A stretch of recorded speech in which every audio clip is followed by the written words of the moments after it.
ప్రభుత్వ ఏడాది పాలనపై నేడు అమరావతిలో సుపరిపాలనలో తొలి అడుగు పేరుతో బహిరంగ సభ. రాష్ట్ర సచివాలయం వెనుక భాగంలో సిద్ధమైన వేదిక. బహిరంగ సభలో ప్రసంగించనున్న సీఎం చంద్రబాబు, ఉప ముఖ్యమంత్రి పవన్ కళ్యాణ్.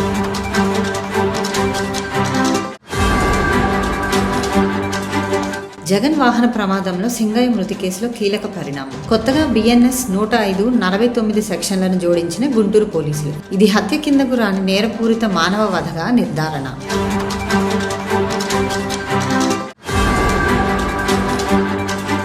కూటమి ప్రభుత్వం రాజకీయ కుట్ర చేస్తుందని జగన్ ఆరోపణ. పాలనా వైఫల్యాల నుంచి దృష్టి మరల్చేందుకే ఇలా చేస్తుందని మండిపాటు. జగన్కు భద్రత కల్పించడంలో ప్రభుత్వం విఫలమైందన్న వైసీపీ.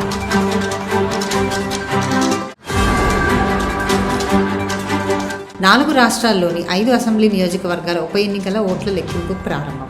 కేరళలోని నీలాంబూర్లో తొలి ట్రెండ్స్ ప్రకారం కాంగ్రెస్ అభ్యర్థి ఆధిక్యం. 2 చోట్ల ఆప్, చెరో చోట కాంగ్రెస్, TMC లీడ్.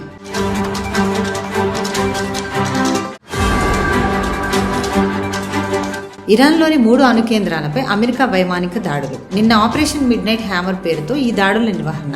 B-2 బాంబర్లు సురక్షితంగా తిరిగొచ్చాయన్న వైట్ హౌస్.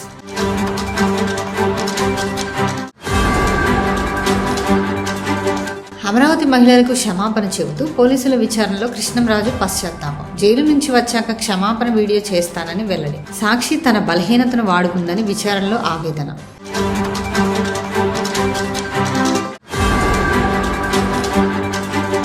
ఇరాన్ జోలికెళ్లొద్దు, అమెరికాలో యుద్ధ వ్యతిరేక ప్రదర్శనలు. న్యూయార్క్, వాషింగ్టన్ సహా పలు నగరాల్లో నిరసనలు. ఇజ్రాయెల్కు మద్దతు ఆపాలని, ఇరాన్తో యుద్ధం వద్దని డిమాండ్.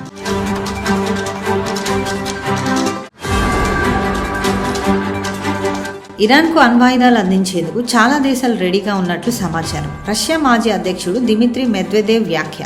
దాడులతో అమెరికా సాధించింది శూన్యమన్న రష్యా మాజీ అధ్యక్షుడు. అమెరికా కొత్త యుద్ధానికి తెరలేపిందని విమర్శలు.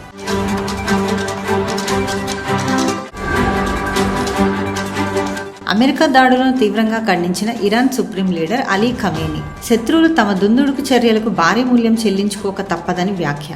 జయోనిస్ట్ శత్రువు శిక్ష అనుభవిస్తున్నాడు అంటూ ఎక్స్ వేదికగా ఖమేనీ పోస్ట్.